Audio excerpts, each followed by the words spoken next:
J'annonce à ma candidature aux élections législatives des 30 juin et 7 juillet prochains. Les visages sont graves dans le local de campagne d'Adrien Quatennens. L'ex-député insoumis, élu en 2017, réélu triomphalement en 2022, lâche l'affaire. La gifle à son ex-compagne qui lui a valu une condamnation restait un frein dans les rangs du nouveau Front populaire. Le seul souverain que la République connaisse, le peuple, aurait tranché.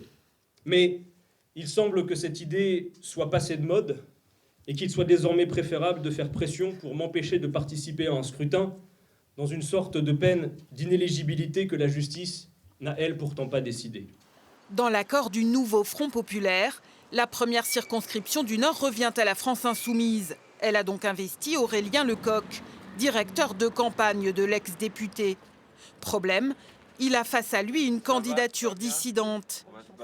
Amy Ba, militante féministe, s'est déclarée hier, alors qu'Adrien Quatennens était encore dans la course. Je porte le programme du Front populaire et je ne suis pas clivante. Je pense que j'incarne l'union. Le nouveau candidat insoumis l'invite à se ranger derrière lui.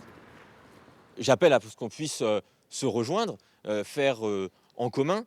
C'est ça le sens du nouveau Front populaire, qu'il puisse être le plus large possible et que toutes celles et ceux qui se retrouvent surtout dans le programme, c'est-à-dire la retraite à 60 ans, c'est-à-dire l'augmentation des salaires, puissent faire campagne ensemble contre l'extrême droite.